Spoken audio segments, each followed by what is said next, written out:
ಯಾರ ಕೈಗೂ ಸಿಗದೆ ಎಸ್ಕೇಪ್ ಆಗಿರೋ ಬಸನಗೌಡ ದದ್ದಲ್ ಎಲ್ಲಿ ಕಾಣಿಸ್ಕೊಳ್ತಾರೆ ಅನ್ನೋದು ಕುತೂಹಲವನ್ನ ಮೂಡಿಸ್ತಾ ಇದೆ. ಎಸ್ಐಟಿಗೆ ಹೋಗ್ತಾರಾ ಅಥವಾ ಇಡಿ ವಿಚಾರಣೆಗೆ ಹಾಜರಾಗ್ತಾರಾ ಅಥವಾ ಅಧಿವೇಶನಕ್ಕೆ ಹೋಗ್ತಾರಾ ಕಾದ್ ನೋಡ್ಬೇಕಾಗಿದೆ. ಆ ಕುರಿತು ಒಂದು ರಿಪೋರ್ಟ್ ನಿಮ್ಮ ಮುಂದೆ.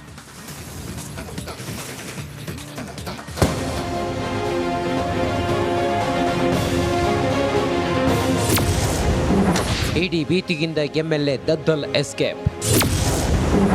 ವಿಚಾರಣೆಗೆ ಬರ್ತಾರಾ ಅಥವಾ ಸದನಕ್ಕ? ವಾಲ್ಮೀಕಿ ಹಗರಣದ ಸುಳಿಯಲ್ಲಿ ಸಿಲುಕಿರುವ ಶಾಸಕ ಬಸನಗೌಡ ದದ್ದಲ್ 2 ದಿನಗಳಿಂದ ಎಸ್ಕೇಪ್ ಆಗಿದ್ದಾರೆ. ತೀವ್ರ ಹುಡುಕಾಟದ ಜೊತೆಗೆ ಶಾಸಕನಿಗೆ ಇಡಿ ನೋಟಿಸ್ ಕೂಡ ನೀಡಿದೆ. 2 ದಿನದಿಂದ ನಾಪತ್ತೆಯಾಗಿರೋ ದದ್ದಲ್ ಇವತ್ತಾದ್ರೂ ಕಾಣಿಸಿಕೊಳ್ತಾರಾ ಅನ್ನೋ ಚರ್ಚೆ ಇದೆ. ಬಂಧನ ಭೀತಿಯಿಂದ ದದ್ದಲ್ ಎಸ್ಕೇಪ್ ಆಗಿದ್ದಾರೆ ಅನ್ನೋ ಮಾತು ಕೇಳಿ ಬಂದಿದ್ದು, ಇವತ್ತು ಎಲ್ಲರ ಮುಂದೆ ಕಾಣಿಸಿಕೊಳ್ತಾರೆ ಅಂತ ಹೇಳಲಾಗ್ತಿದೆ. ಆದ್ರೆ ಬಂದ್ರೆ ಎಲ್ಲಿಗೆ ಹೋಗ್ತಾರೆ? ಎಸ್ಐಟಿ ಮುಂದೆ ಹಾಜರಾಗ್ತಾರಾ ಅಥವಾ ಇಡಿ ವಿಚಾರಣೆಗೆ ಬರ್ತಾರಾ? ಎಲ್ದಿದ್ರೆ ಅಧಿವೇಶನದಲ್ಲಿ ಭಾಗಿಯಾಗಲು ವಿಧಾನಸೌಧಕ್ಕೆ ಬರ್ತಾರಾ ಅನ್ನೋ ಚರ್ಚೆ ಇದೆ.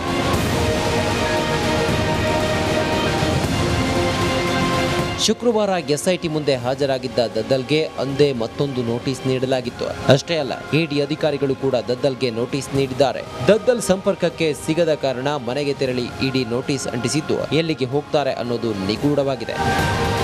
ಅಧಿವೇಶನಕ್ಕೆ ಹೋದ್ರೂ ವಿಪಕ್ಷಗಳ ಬಾಯಿಗೆ ಆಹಾರವಾಗುವ ಆತಂಕ ದದ್ದಲ್ಗಿದೆ. ಇಡಿ ವಿಚಾರಣೆಗೆ ಹೋದ್ರೆ ಬಂಧನ ಆಗುವ ಭೀತಿ ಇದೆ. ಹೀಗಾಗಿ ಎಸ್ಐಟಿ ಮುಂದೆ ಹಾಜರಾಗೋದೇ ಬೆಸ್ಟ್ ಎಂಬ ಲೆಕ್ಕಾಚಾರದಲ್ಲಿ ದದ್ದಲ್ ಇದ್ದಾರೆಂಬ ಮಾತು ಕೇಳಿ ಬರ್ತಿದೆ. ಒಂದ್ ವೇಳೆ ನಾಳೆ ಶಾಸಕ ಕಾಣಿಸಿಕೊಂಡ್ರೆ ಎಲ್ಲಿ ದರ್ಶನ ಕೊಡ್ತಾರೆ ಅನ್ನೋದು ನಿಗೂಢವಾಗಿದೆ. Bureau report, Republic Kannada.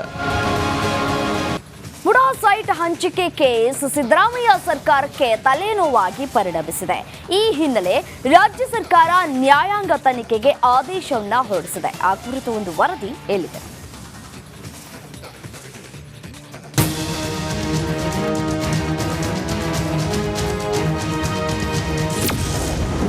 ಕಾಂಗ್ರೆಸ್ಗೆ ಕಂಟಕವಾದ ಮೂಡಾ ಹಗರಣ.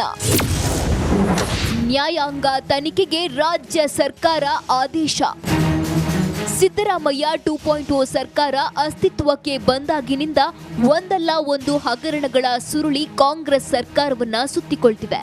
ಮೊದಲು ಕಮಿಷನ್ ಆರೋಪ, ನಂತರ ಟ್ರಾನ್ಸ್ಫರ್ ದಂಧೆ ಆರೋಪ, ಬಳಿಕ ವಾಲ್ಮೀಕಿ ನಿಗಮದ ಹಗರಣ, ಈಗ ಮೂಡಾ ಸೈಟ್ ಅಕ್ರಮ.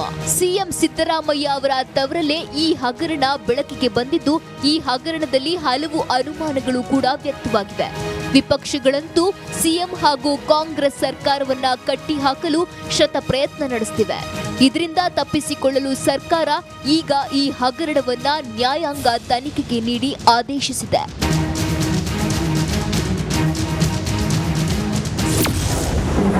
ಬೀಸೋ ದೊಣ್ಣೆಯಿಂದ ಪಾರಾಗಲು ಸರ್ಕಾರ ಪ್ಲಾನ್. ಮೂಡಾ ನಿವೇಶನ ಹಂಚಿಕೆ ಅಕ್ರಮ ಪ್ರಕರಣವನ್ನ ನಿವೃತ್ತ ನ್ಯಾಯಾಧೀಶರಿಂದ ತನಿಖೆ ಮಾಡಲು ಸರ್ಕಾರ ಆದೇಶ ಮಾಡಿದ್ದು, ಪಿಎನ್ ದೇಸಾಯಿ ಏಕಸದಸ್ಯ ವಿಚಾರಣಾ ಆಯೋಗಕ್ಕೆ 6 ತಿಂಗಳಲ್ಲಿ ತನಿಖಾ ವರದಿ ಸಲ್ಲಿಸಲು ಸೂಚನೆ ನೀಡಿದೆ. ಪ್ರತಿಪಕ್ಷಗಳ ಆರೋಪಗಳಿಗೆ ರಣತಂತ್ರ ರೂಪಿಸಿದ ಸರ್ಕಾರ ಬಿಜೆಪಿ ಜೆಡಿಎಸ್ ಮುಖಂಡರಿಗೆ ಹಂಚಿಕೆಯಾದ ನಿವೇಶನ ಬಗ್ಗೆಯೂ ತನಿಖೆಗೆ ತೀರ್ಮಾನಿಸಿದೆ. ಅಲ್ಲದೆ ತನಿಖೆಯ ವ್ಯಾಪ್ತಿ, ನಿಯಮ, ಷರತ್ತುಗಳ ಬಗ್ಗೆ ಶೀಘ್ರವೇ ಪ್ರತ್ಯೇಕ ಪ್ರಕಟಣೆ ಹೊರಡಿಸಲಿದೆ ಸರ್ಕಾರ. ಒಟ್ನಲ್ಲಿ ಸಿದ್ದರಾಮಯ್ಯ ಸರ್ಕಾರ ಬೀಸೋ ದೊಣ್ಣೆಯಿಂದ ಪಾರಾಗಲು ಪ್ಲಾನ್ ಮಾಡಿದೆ.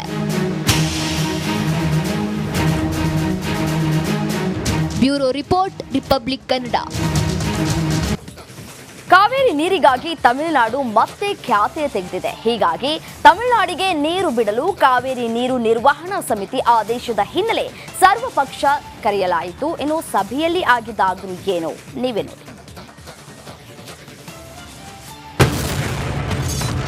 ಕಾವೇರಿ ನೀರಿಗಾಗಿ ಮತ್ತೆ ತಮಿಳುನಾಡು ಖ್ಯಾತೆ.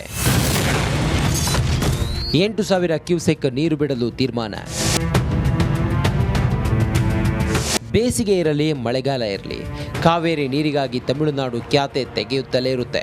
ಹೀಗಾಗಿ ಮುಂದಿನ ಹೆಜ್ಜೆಯ ಬಗ್ಗೆ ಚರ್ಚೆ ನಡೆಸುವ ನಿಟ್ಟಿನಲ್ಲಿ ಸಿಎಂ ಸಿದ್ದರಾಮಯ್ಯ ಸರ್ವ ಪಕ್ಷಗಳ ಸಭೆ ಕರೆದಿದ್ರು. ಸಭೆಯಲ್ಲಿ ಡಿಸಿಎಂ ಡಿಕೆಶಿ, ಕೃಷ್ಣ ಬೈರೇಗೌಡ, ವಿಪಕ್ಷ ನಾಯಕ ಆರ್ ಅಶೋಕ್, ಸದಾನಂದಗೌಡ ಸೇರಿದಂತೆ ಹಲವು ಪ್ರಮುಖರು ಭಾಗಿಯಾಗಿದ್ರು.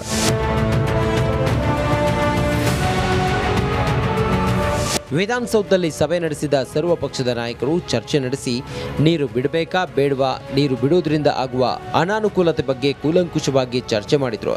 ಇದೇ ವೇಳೆ ವಿಪಕ್ಷಗಳ ಸಲಹೆಗಳನ್ನು ತೆಗೆದುಕೊಂಡ ಸಿಎಂ ಸಿದ್ದರಾಮಯ್ಯ ಕೊನೆಗೆ 8,000 ಕ್ಯೂಸೆಕ್ ನೀರು ಬಿಡುವುದಾಗಿ ನಿರ್ಧರಿಸಿದ್ದಾರೆ. ಜೂನ್ ಹಾಗೂ ಜುಲೈ ತಿಂಗಳು ಒಟ್ಟು 40.43 ಟಿಎಂಸಿ ನೀರು ಬಿಟ್ಟಿದ್ದೇವೆ. ಎಲ್ಲ ಪಕ್ಷದ ನಾಯಕರ ಅಭಿಪ್ರಾಯ ಸಂಗ್ರಹಿಸಿದ್ದೇವೆ. ಕಾವೇರಿ ನೀರು ನಿರ್ವಹಣಾ ಸಮಿತಿಯಲ್ಲಿ ಮೇಲ್ಮನವಿ ಹಾಕ್ತೇವೆ. ಪ್ರತಿದಿನ 8,000 ಕ್ಯೂಸೆಕ್ ನೀರು ಬಿಡಲು ತೀರ್ಮಾನಿಸಿದ್ದೇವೆ ಎಂದು ಸಿಎಂ ಹೇಳಿದ್ದಾರೆ. ಕಾತರ್ಕಿಯವರು ಹೇಳಿದ್ದು ನಾವು ನೀರನ್ನು ಬಿಡೋಕ್ಕೆ ಆಗೋದಿಲ್ಲ ಅಂತ ಹೇಳೋಕ್ಕಾಗಲ್ಲ. ಯಾಕಂತಂದರೆ ನಾವು ಅಪೀಲ್ ಆಗ್ತಾ ಇರೋದ್ರಿಂದ ಕೋರ್ಟ್ನವರು ನೀವು ನೀರೇ ಬಿಡಲ್ಲ, ರೆಗ್ಯುಲೇಟರಿ ಕಮಿಟಿಯವರ ಆರ್ಡರ್ಸ್ನೇ ಗೌರವಿಸೋಲ್ಲ ಅಂತ ಅಭಿಪ್ರಾಯ ಬರಬಾರ್ದು ಅನ್ನೋ ಕಾರಣಕ್ಕೋಸ್ಕರ ನಾವು 1 TMC ನೀರು ಬಿಡೋಕ್ಕಾಗದೇ ಇದ್ರೂ ಕೂಡ 8,000 ಕ್ಯೂಸೆಕ್ಸ್ ನೀರನ್ನು ಬಿಡಬೇಕು. ಪ್ರತಿದಿನ 8,000 ಕ್ಯೂಸೆಕ್ ಬಿಡಬೇಕು. ಬರಗಾಲದಿಂದ ಈಗಷ್ಟೇ ಚೇತರಿಸಿಕೊಳ್ತಿದ್ದೇವೆ. ಇಂಥ ಸಮಯದಲ್ಲಿ CWMA ಆದೇಶ ಆಘಾತ ತಂದಿದೆ. ಇಂಥ ಹೊತ್ತಲ್ಲೂ ನೀರು ಬಿಡುವುದು ಸರಿಯಲ್ಲ. ಮೇಲ್ಮನವಿ ಹಾಕಲು ಹೇಳಿದ್ದೇವೆ. ಸುಪ್ರೀಂ ಕೋರ್ಟ್ ವರೆಗೂ ಹೋಗೋಣ ಅಂತ ಸಲಹೆ ಕೊಟ್ಟಿದ್ದೇವೆ ಎಂದು ಆರ್ ಅಶೋಕ್ ಹೇಳಿದ್ದಾರೆ. ಕರ್ನಾಟಕದ ನೆಲ ಜಲ ಪ್ರಶ್ನೆ ಬಂದಾಗ ನಾವು ರಾಜಕೀಯ ಮಾಡೋ ಪ್ರಶ್ನೆನೇ ಇಲ್ಲ. ಎಲ್ಲರೂ ಕೂಡ ನಾವು ಬೆಂಬಲ ಮಾಡ್ತಾ ಇದ್ದೀರಿ. ಸರ್ಕಾರನೂ ಕೂಡ ವಾದವನ್ನು ಸರಿಯಾಗಿ ಮನ್ನಣೆ ಮಾಡಲಿ. ಈಗ ಏನು ಅವರು ಲೀಗಲ್ ತಜ್ಞರು ಏನು ಕೊಟ್ಟಿದ್ದಾರೆ 7,000 8,000 ಕ್ಯೂಸೆಕ್ಸ್ ನೀರು ಬಿಡಬೇಕು ಅಂತೇಳಿ, ಅದಕ್ಕೆ ನಾವೆಲ್ಲರೂ ಒಪ್ಪಿದ್ದೀರಿ. ಮತ್ತು ಕಡಿಮೆ ಆದ ತಕ್ಷಣ ಕಡಿಮೆ ಮಾಡಬೇಕು ಅನ್ನೋದಕ್ಕೂ ಸರ್ಕಾರ ಬದ್ಧತೆ ಇರಬೇಕು ಅನ್ನೋದು ನಮ್ಮ ನಿಲುವು. ಏನು ಕಾವೇರಿ ನದಿ ನೀರಿನ ವಿಷಯದಲ್ಲಿ ರಾಜಕೀಯ ಮಾಡಲು ನಾವು ಬಯಸೋದಿಲ್ಲ. ಆದರೆ ಇಂಡಿ ಒಕ್ಕೂಟದ ಓಲೈಕೆಗಾಗಿ ತಮಿಳುನಾಡಿಗೆ ಅವೈಜ್ಞಾನಿಕವಾಗಿ ನೀರು ಬಿಟ್ಟು ನಮ್ಮ ರೈತರ ಹಿತಾಸಕ್ತಿ ಬಲಿಕೊಟ್ಟರೆ ನಾವು ಕೈಕಟ್ಟಿ ಕೂರಲು ಸಾಧ್ಯವಿಲ್ಲ ಎಂದು BY ವಿಜಯೇಂದ್ರ ಎಚ್ಚರಿಕೆ ನೀಡಿದ್ದಾರೆ. ಕಾವೇರಿಗಾಗಿ ಮತ್ತೆ ತಮಿಳುನಾಡು ಕಿಚ್ಚೆಬ್ಬಿಸಿದೆ. ಇದಕ್ಕೂ ಮೀರಿ ನೀರಿಗಾಗಿ ಪಟ್ಟು ಹಿಡಿದರೆ ಅನ್ನದಾತರು ರೊಚ್ಚಿಗೇಳೋದು ಫಿಕ್ಸ್ ಆಗಿರಲಿದೆ. Bureau report, Republic Kannada.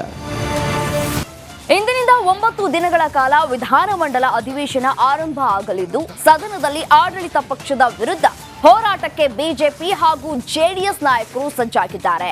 ಕೈಯನ್ನ ಕಟ್ಟಿ ಹಾಕೋದಕ್ಕೆ ದೋಸ್ತಿ ಅಸ್ತ್ರದ ವರದಿ ಇಲ್ಲಿದೆ ನೋಡಿ.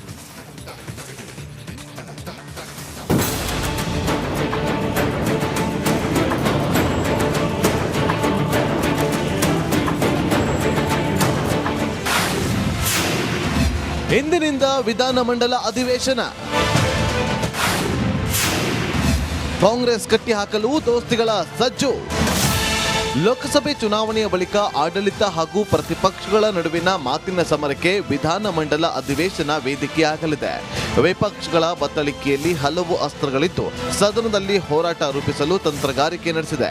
ಈಗಾಗಲೇ ಬಿಜೆಪಿ ಮತ್ತು ಜೆಡಿಎಸ್ ಸಮನ್ವಯ ಸಭೆ ನಡೆಸಿ ಸದನದಲ್ಲಿ ಯಾವ ಅಂಶಗಳನ್ನು ಪ್ರಸ್ತಾಪಿಸಿ ಹೋರಾಟ ರೂಪಿಸಬೇಕು ಅಂತ ಚರ್ಚೆ ನಡೆಸಿವೆ. ಕರ್ನಾಟಕದ ವಿಧಾನಸೌಧ ರಾಜ್ಯ, ರಾಷ್ಟ್ರ, ಅಂತಾರಾಷ್ಟ್ರೀಯ ಮಟ್ಟದಲ್ಲಿ ಅದರದೊಂದು ವಿಶೇಷವಾದ ಗೌರವ ಇದೆ. ವಿಧಾನಸೌಧ ಹೊರಗೆ ನಮಗೆ ಎಷ್ಟು ಚೆನ್ನಾಗಿ ಕಾಣ್ತೇವ, ಅದರ ಒಳಗಡೆ ಕೂಡ ಒಳಾಂಗಣ ಕೂಡ ಅಷ್ಟೇ ಚೆನ್ನಾಗಿರ್ಬೇಕಂತೇಳಿ ನಮ್ಮೆಲ್ಲ ದೊಡ್ಡ ಕನಸು. ಅದಕ್ಕಾಗಿ ಬಹುಶಃ ಇವತ್ತು ಕೆಲವೊಂದು ಬದಲಾವಣೆಗಳು ಭಾಳಷ್ಟು ಆಗಬೇಕು. ಈಗ ಮೊದಲ ಹಂತದ ಒಂದು ಬದಲಾವಣೆ ಮಾಡಲಿಕ್ಕೆ ನಮ್ಮ ಪ್ರಯತ್ನ ಮಾಡಿದ್ದೇವೆ. ಅದಕ್ಕೆ ಅನುಗುಣವಾಗಿ ಇವತ್ತು ನಮಗೊಂದು ಸ್ವಚ್ಛತೆ, ಮತ್ತೊಂದು ಆಂಬಿಯನ್ಸ್, ಒಂದು ಬರುವಾಗ ಅಲ್ಲಿ ಖುಷಿ ಕೊಡುವಂಥ ಒಂದು ವಾತಾವರಣ. ಇಂದಿನಿಂದ ಸದನದಲ್ಲಿ ಹೊಸ ವಿಚಾರಗಳ ಗದ್ದಲಕ್ಕೆ ಕಾರಣವಾಗಿದೆ. ಕಾಂಗ್ರೆಸ್ ಕಟ್ಟಿ ಹಾಕಲು ಈಗಾಗಲೇ ವಿಪಕ್ಷಗಳ ಲಿಸ್ಟ್ ಮಾಡಿದ್ದು ತರಾಟೆಗೆ ತೆಗೆದುಕೊಳ್ಳಲು ಕಾತುರದಿಂದ ಕಾಯುತ್ತಿವೆ. ಅಧಿಕಾರಕ್ಕೆ ಬಂದು 1 ವರ್ಷವಾಗಿಲ್ಲ. ಅಷ್ಟರಲ್ಲಿ ಹಲವು ಹಗರಣಗಳು ನಡೆದಿವೆ. ಮೂಡ ಹಗರಣ ಪ್ರಸ್ತಾಪಕ್ಕೆ ತಯಾರಿ ನಡೆದಿವೆ. ವಾಲ್ಮೀಕಿ ನಿಗಮದ ಭ್ರಷ್ಟಾಚಾರದ ಅಸ್ತ್ರ ಪ್ರಯೋಗಿಸಲು ಪ್ಲಾನ್ ಆಗಿದೆ. ಅಭಿವೃದ್ಧಿ ಕಾರ್ಯಗಳು ಕುಂಠಿತ ಅಂತ ಆರೋಪ. ಬೆಲೆ ಏರಿಕೆಯ ಬಿಸಿ. ಗ್ಯಾರಂಟಿಗೆ ಹಣ ಹೊಂದಿಸಲು ಬೆಲೆ ಏರಿಕೆ. ಕಾವೇರಿ ನದಿ ನೀರು ಹಂಚಿಕೆ ಬಿಕ್ಕಟ್ಟು. ಬರ ನಿರ್ವಹಣೆಯಲ್ಲಿನ ವೈಫಲ್ಯ ಮುಂದಿಟ್ಟುಕೊಂಡು ಸಿಎಂ ರಾಜೀನಾಮೆಗೆ ಪಟ್ಟು ಹಿಡಿಯುವ ಸಾಧ್ಯತೆ ಇದೆ. ಇನ್ನು ವಿಪಕ್ಷಗಳ ಆರೋಪಕ್ಕೆ ಪ್ರತ್ಯುತ್ತರ ನೀಡಲು ಕಾಂಗ್ರೆಸ್ ಕೂಡ ತಯಾರಾಗಿದೆ.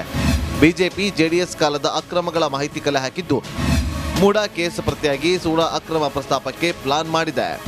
ಶಿವಮೊಗ್ಗ ಪ್ರಾಧಿಕಾರದಲ್ಲಿ ನಡೆದಿದೆ ಎನ್ನಲಾದ ಸೈಟ್ ಹಂಚಿಕೆ ಗೋಲ್ಮಾಲ್ ಬಿಜೆಪಿ ನಾಯಕರು ಶಾಮೀಲು ಆಗಿದ್ದಾರೆ ಎಂಬ ಮಾಹಿತಿ ಸಂಗ್ರಹ ಮಾಡಿದ್ದು ಸದನದಲ್ಲಿ ದಾಖಲೆ ಬಿಡುಗಡೆ ಮಾಡೋದಕ್ಕೆ ಕಾಂಗ್ರೆಸ್ ಚಿಂತನೆ ನಡೆಸಿದೆ. ಇಂದಿನಿಂದ ಜುಲೈ 26ರವರೆಗೆ ಅಧಿವೇಶನದಲ್ಲಿ ಕದನ ಶುರುವಾಗಲಿದ್ದು ಆಡಳಿತ ಹಾಗೂ ವಿಪಕ್ಷ ನಡುವಿನ ಮಾತಿನ ಸಮರಕ್ಕೆ ಅಧಿವೇಶನ ವೇದಿಕೆಯಾಗಲಿದೆ. ಕಲಾಪದ ವೇಳೆ ಹೊರಗುತ್ತಿಗೆಯ ಮೀಸಲಾತಿ, ಗ್ರೇಟರ್ ಬೆಂಗಳೂರು ಕನ್ನಡ ಭಾಷಾ ವಿಧೇಯಕ ಮಂಡನೆ ಬಗ್ಗೆ ಚರ್ಚೆ ನಡೆಯುವ ಸಾಧ್ಯತೆ ಇದೆ. ಈ ಮಧ್ಯೆ ಈ ಬಾರಿಯಾದರೂ ಅಭಿವೃದ್ಧಿ ಕಾಮಗಾರಿ ಹಾಗೂ ಜನರ ಸಂಕಷ್ಟಗಳ ಬಗ್ಗೆ ಚರ್ಚೆ ನಡೆಸ್ತಾರಾ ಅಂತ ಕಾದು ನೋಡಬೇಕಿದೆ. Bureau report, Republic Kannada.